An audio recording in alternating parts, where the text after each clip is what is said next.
Welcome back to the Own Your Voice pod. Today, we're going to talk about how to leverage your unique story to set you apart from others in your industry. Whether you are running a business, you're a coach, you're a service-based entrepreneur, or we're talking about how you're going to leverage your story to set you apart from other people that are in your company. So if my voice sounds a little bit weird, it's because I'm having a little bit of a stuffy nose. But I'll try my best to sound as nice as I can. So you see, there's so many brilliant coaches and service-based entrepreneurs out there. There are also plenty of smart and experienced people wanting the same job as you or who are in the same company as you, striving for the promotion that you want. What makes you different? Here's the catch. You already are different. You may not realize it, but you are different. Perception is reality. You and I both know that everybody is unique. But if your potential client or your employer sees your profile and it looks like everybody else's, they will perceive you as just another fill in the blank, just another speaking coach, just another branding coach, just another business consultant, just another marketing strategist. Whatever job you are, whatever title you hold, your client or your employer will just think that you are just another one of those people if you do not communicate your uniqueness. You are unique. Show that uniqueness. And you can do that through owning and leveraging your unique story. So let's dive right in. What does it mean to own your story? It really means to look at your past and present challenges in a different light. Before we go into the techniques and the strategies of how to actually use your story in your business and in your workplace, let's really talk about what it means to own your story in your heart, for you to truly own your story and see yourself as unique. To own your story of your past, it means that you have to see the beauty and strength of your past failures, your past rejections, and whatever you perceive as ugly, you have to see the beauty and the strength through it. There are facets of your past that you might think are embarrassing, but they can actually be used to strategically connect and inspire your audience and edify you as an authority.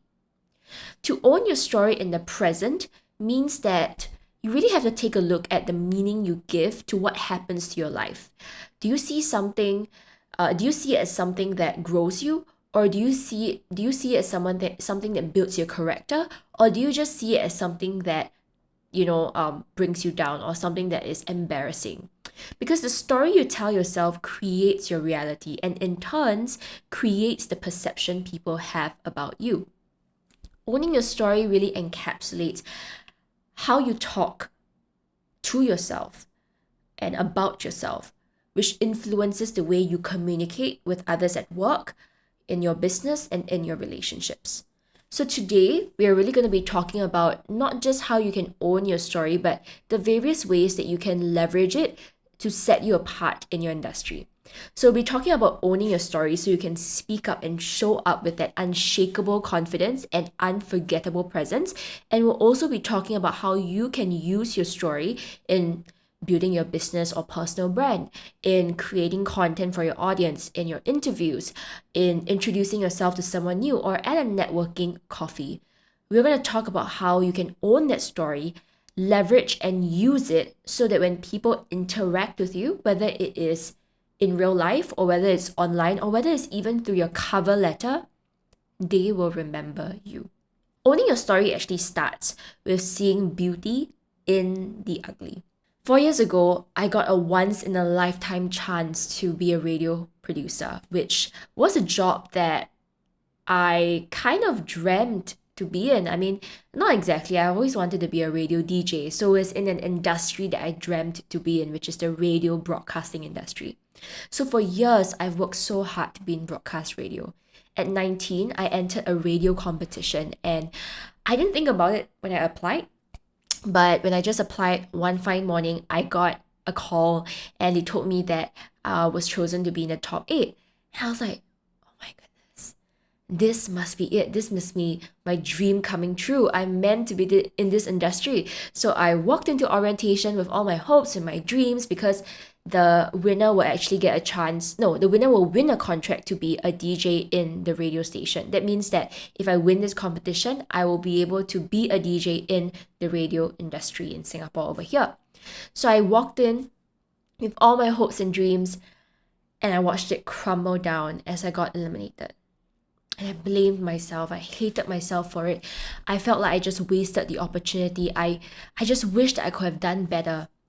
1 year later, I was contacted by a current producer of a radio show, and she asked me, "Hey Ray, do you want to replace me as the radio producer for a couple of months because I'm going overseas?" And I was like, yes! Oh my gosh, yes, I would love to. And in my head, I was thinking, wow, the reason why I didn't make it last year in this radio competition must be because I was meant to to have this job. I was meant to receive this opportunity, and I was so I felt like my dreams all came, all my hopes and dreams just came back again. And I studied really hard for this role. They didn't have time to properly train me because it was all quite sudden, the replacement. So I really just studied super hard. I did all that I can. I basically was thrown into a role within like 2 or 3 weeks. I woke up every day at 5 a.m. to head to the studio and spend every night researching the top news of the day, apart from full-time studying and apart from running my part-time business back then. One of the days, I was asked to help with the Facebook live stream. I was shown how to do it once or twice, and I did exactly as I was told. For some reason, half the audio was faulty. And in that moment, the manager called me and asked me, "Why is this happening?" And this manager had this very stern, tone to her voice. So it was really scary. So she said, "Do you know that whatever that's put on the Facebook group will be broadcasted to thousands of viewers out there? So for you to make this mistake, right, it's basically like damaging the company in that sense." Like that's basically what she's trying to tell me. Of course, I can't remember her exact words, but I felt so embarrassed and incompetent in that moment. And I told myself that I would never let this happen again. I didn't really have much training. As I mentioned, they threw me into the job. So I tried my best to listen to everything that I was told to do and just did it. That being said, after this incident, I made a few other technical mistakes due to my lack of understanding of the techniques, the technical part of things, and lack of training. And I was really harshly reprimanded by the manager over the phone. She said, "Stop doing things without asking." I was just trying my best, and I tried to maintain my cool and professionalism, but every time I was reprimanded, I would break down over the phone. Thank God she didn't see how I looked like as I break down. One Friday afternoon, as I left the station and everyone said, "Okay, bye, see you," I sat at Starbucks and I was just doing my work when I got the call from the manager. She said, "Ray, you don't have to come in on Monday anymore." And that's it. I just got fired over the phone. And in that moment, I sat at the Starbucks, seeing my hopes and my dreams dash past, fall out of my fingertips. And I just couldn't stop myself as I cried and cried profusely. And I hid this from everyone. I didn't want to tell my parents or my friends or anybody around me because I didn't want them to think that I was a complete failure. I didn't want them to feel sorry for me. And I was so embarrassed by it because at that point in time, I was already hosting events for, I think, about 6 years or so. And everybody knew me as MC Ray. And I just felt like I didn't live up to the standard that I've set for myself and that people probably subconsciously expected of me. Today, I look back at this incident with gratitude because if I hadn't been fired, I would still be in that producer job instead of enjoying the freedom of running my own business and the absolute joy of waking up, being able to do what I love. So this is an example of a story. How I actually saw beauty in what I perceived was ugly. Now I see it as beautiful. But for so long, I've seen it as embarrassing and ugly. So my question to you is this. What are some incidents of your past that you feel embarrassed about? Incidents you want to hide forever. Ask yourself these questions. 1. How did that failure or rejection lead you to something better later on? Number 2, how did that incident or chapter in your life build your character and expertise? How did it build your strength, your resilience, your courage? How did it teach you something that you needed later on in life? One of my Own Your Voice coaches had to go through this process, and that is how she finally saw her past toxic relationships and her divorce. She saw how it made her a courageous person. She saw how it built her resilience, her grit, her self-love eventually. Of course, she's not perfect now, but she saw how those past relationships that she previously saw as ugly, now she sees them as a way for her to inspire other people who are also in toxic relationships. So inspire other women who feel trapped and who want freedom, which is basically why she is a body freedom coach as well as a fitness trainer.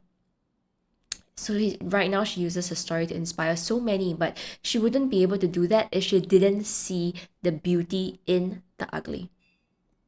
So that's the first step. You really have to own your story in the inside before you can even use and leverage your story. You can't fake it. You have to know that your story is unique and see the beauty in your story. After you have gone through that part, okay, you have used those questions and you truly feel, hey, I think I want to use my story for something more. I think, hey, I feel like I'm seeing the beauty in my story. Then we can move on to the second portion, which is actually using your story, leveraging your story for your business or for your work. So let's talk about business first.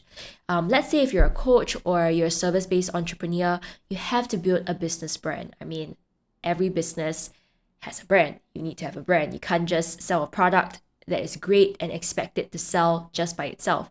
There always needs to be a brand, an angle that makes people remember your product, your service. Because otherwise, there's so many other coaches out there. There's so many other salespeople out there. There's so many other marketers out there. What makes you stand out? What makes you stand out amongst other things is your story. Of course, we have personality, we have your unique offering, we have your unique messaging, your mission, your vision, all of that. But today, we're just going to talk about your unique story and how you can use that and leverage that to build your brand in your business. Most coaches and entrepreneurs, they work really hard to display their credibility and build their authority. And the thing is, it is not enough for your audience to see you as an authority. They need to connect with you. They need to see hope for themselves in your story, in your life, in your journey. Don't just share your highs on social media. Share both your highs and your lows. This way, people can think, wow, Ray is so confident now, but she wasn't back then. Wow, I can be like her. Through her journey, I can see how she has grown, and I think I can do that. I would never want anybody to think, oh my goodness, Ray is so confident. She's always this way. Every time she's on social media, she's showing that she's on the stage, she's talking to like CEOs, blah, blah, blah. I think she's just born this way. I can never be like that. I don't want anybody to ever think that of me. I don't want them to put me on a pedestal. I want them to see me as relatable, and I want them to identify with a certain point in time of my life. So if back then I usually share that, I used to hide my voice away. I didn't see value in my voice. And if they identify with that stage of my life, I want them to see that it is possible for them to grow their voice and to be confident like I am today. So remember, share both your highs and your lows. Share who you are now versus how you were then. So let's get into how you can actually craft this story, right? Of course, with my clients, I will go through with them the entire structure, and I will also modify and tweak the way they use certain words and sentences to make it more impactful. But right now, what I can do on this podcast is to give you a simple structure, a simplified framework adapted from what I teach my clients so that you can have a kickstart in crafting your story so that you can build your brand and your business in a way that is unique to you. What you can do is to use the now versus then tease in between framework. What does it mean? It includes 4 elements. Share where you are now, share where you were then, share the in-between, which is what you had to do to go from then to now, and then last but not least, have a call to action. The call to action could be giving a tip, asking a powerful question if you're producing a piece of content, or if you're making an offer, it could be telling people what you do with your clients and bringing them to your program page. For example, now I'm going to share an example of a story that I usually use. Today, I am coaching globally and closing 5-figure deals, coaching top teams in Singapore despite starting my coaching business just a year ago. I've hosted global conferences and panels with founders and CEOs of 7 to 8-figure companies and shared my story and thoughts on millennial entrepreneurship on media outlets such as CNA, Today, and 938 Live. But the thing is, back then, I used to hate how I looked. I would avoid mirrors. I would think that my voice didn't matter. And I didn't want people to even ask me anything because I'm afraid that I wouldn't have anything worthy to contribute. Just 4 years ago, I was escaping my self-doubt and my emptiness with partying and alcohol. What I had to do was to really recognize my value, to do the inner work and to get coached, to coach myself, to do the inner work and recognize my value before I could communicate it strategically. And when I started doing that, I attracted the clients who also saw my value, which led me to those 5-figure deals, which led me to coaching global coaches all around the world, and which led me to those media outlets and interviews and paid sponsorships. And this is exactly what I do with my clients. I work with them, I help them see and recognize the value in their voice, in their story. I help them see the gifts that they have, and when they truly recognize it, I teach them how to communicate in a way that allow their boss, their employers, their clients to also see that value too. And if you want to join my program, you can head to my page, join your Own Your Voice program, blah, blah, blah, blah, blah. So that's the call to action. And what you want to do is to cater the story to the context of the conversation.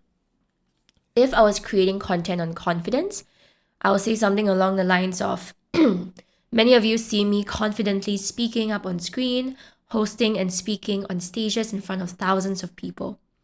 But back then, I used to stick to the back of the room. I did not want to speak up, and I felt like my voice didn't matter at all. I had to actually take the first step by hosting my first ever gig. That was very low stake because it was it was an event that I volunteered for.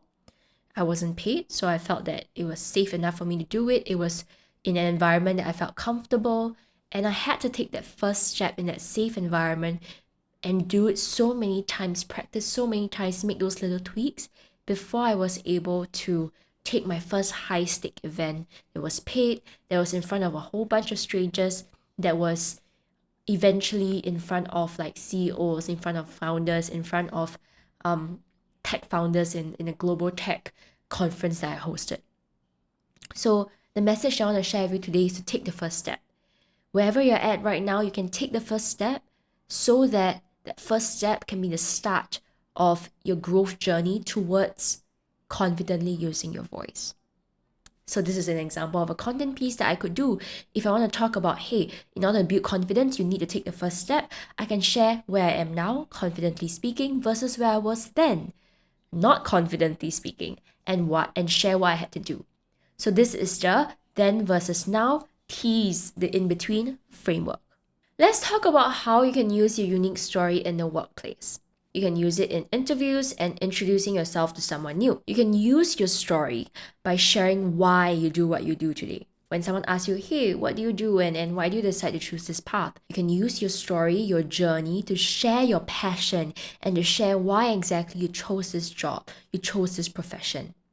Having the skills to do your job well is not enough. Okay, look out there. There's so many people who have those skills, the same skills as you, who do it very well and who graduated from great schools. So you have to use your story to share why you're so passionate about the work you're interviewing for. And when you share your passion, I'm telling you, passion is infectious. People love to be around convicted and passionate people. So when you share your passion, you not only get people excited with you, you also touch their hearts. That is where you will have the upper hand as compared to a lot of other candidates out there. When I first graduated and I considered applying for a job at Strength School, in Singapore. This is a training company that delivers programs in schools helping kids to identify their strengths. I knew I had the skills necessary to get the job. I've been training in schools for 3 years, I've been emceeing events for 7 years, and that gives me an edge. But I wanted them to remember me. I didn't want them to just see me for my credentials. So I used my cover letter to share a story that would not only emotionally connect with them, but also feature my points of credibility. So for the first time ever, I am going to read that cover letter. Don't worry, it's not very long, it's just 1 page. I will read that cover letter so that you can see how I do it, how I use my story in a job application. And this is something that you can also do in an interview as well. So this is what I wrote in my cover letter, right? Dear so-and-so, I'm Ray, a trainer of 3 years and an MC of 7 years, as well as a communications coach. Since young, I've always gravitated towards working with people. I served as a grassroots leader for 5 years, planning and executing events with the underprivileged. I always took up leadership positions in my CCA in school, junior college, and university, and I started emceeing events from the age of 16. My sister was different. She's a straight A student and was even on the dean's list last semester. Basically, the stereotypical Asian parent's dream daughter. My parents never practiced favoritism. They encouraged us to work hard and do our very best, and that made them proud. I remember when I received my final university results, I scored 0.6 away from a merit grade. My dad has always said, hey, try to aim for second-class honors, okay? I did work hard in school. However, my passion was in coaching and training. So I spent most of my time outside school, training life skills programs at schools, emceeing events, and networking with seasoned entrepreneurs. When I showed my dad my university results, he paused for a while and then said, it's okay. The A students will work for the C students. And then he continued eating his lunch. I like to point out that just 3 years ago, my dad was encouraging me to stop freelancing and just focus on my studies. One day, I sat with my parents and shared with them my mission to awaken humanity's unique voice from the inside out. And I addressed their concerns. My relationship with my parents have improved and soared since then. And I'm blessed to have the most supportive parents. I've shared only 2% of the challenges, self-doubt, and fear I have experienced in my life. In my self-introspection, as well as my interaction with brilliant students I've trained and coached, I realized this. Without being self-aware of our strengths, interests, and passions, we will suffer from comparison, mental dissonance, and overall unhappiness. And this is why I want to be part of the wonderful team of Strength School, to guide individuals to discover their unique strengths and tap onto their infinite potential in order to live authentic lives of their own design. And not to spoil anything, I got the job. I actually got the offer. But I turned it down eventually to work on my business. But if you want, scroll back and take a look at how I crafted this cover letter. I shared my story, my journey I shared an incident in my life, right? A pivotal incident in my life where I was sort of focused on training and coaching and emceeing events, whereas my sister was really a straight A student, but my parents never compared us. And then I linked it to how, without understanding our strengths, without using our strengths, we'll end up comparing ourselves with others. So I shared how finding my strengths, how discovering my strengths helped me in my life, and linked it to the mission of the company I was interviewing for, which is Strength School. And Strength School have that mission to help students identify their strengths so that they can use their strengths in their life and not compare with others. So that's what I did, right? What you want to do is to actually go and Google the company and find out what their mission is. Here are some questions that can help you craft that story to share at the interview or in a networking meeting, or put it on your cover letter. Question number 1. What is the company's mission And why do you resonate with it? Question number 2, what is a personal story that you can share that accurately reflects your passion for that work? And then link it to the mission of the company. Question number 3, what are the credentials, skill sets, and experiences that you can feature in your story? In my story, I talked about how I was a people person, I always had leadership roles, I was freelance training and emceeing at a young age. All of this obviously are skills that Strength School is looking for. You can bring back the timestamp again and listen to what these 3 questions are. If you're preparing for your next interview, answer these 3 questions and find a way to craft the story and weave it into that cover letter, into the interview, into your self-introduction. And you will really make an impression because the story always sets you apart. Nobody has the same story. So in summary, you first have to start by seeing beauty in the ugly, right? You have to truly see beauty in your story before you can use your story. Next, use your story to share your journey and relate it to the context of the conversation. Use it to send a certain message suitable for that context. In business, if your message is, I was like you, now I figured out what it takes to grow in this particular area, fitness, speaking, business, whatever it is. Let me coach you how to do it. Then okay, share your now versus then story to illustrate your journey and then bring it to the call to action. At work, if your message is, I'm passionate about your organization's cause, it resonates with my life journey, then okay, show me how you resonate with my organization's mission through your story. Share your story and link it to how it drives you to do the work that you are interviewing for. So remember, your story has so much power. Not only does it empower you to see your experiences, the good and the bad, in a different light, it also sets you apart from others in your industry because no one has your story. Storytelling also has the massive power to connect with someone, to inspire someone, to bring people to want to take action. When a client chooses to work with you, they make an emotional choice before convincing themselves that it's a good logical decision. When the interviewer chooses to hire you, they're going to pay more attention to you when they like you, because they connect with you. So use your story and master the art of storytelling, and you'll leave a permanent mark in your mind. So that's it for today's episode.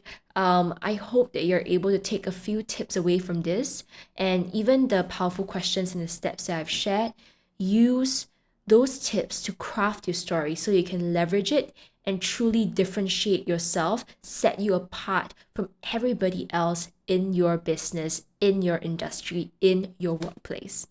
And I'll see you on the next episode of the Own Your Voice pod. Bye!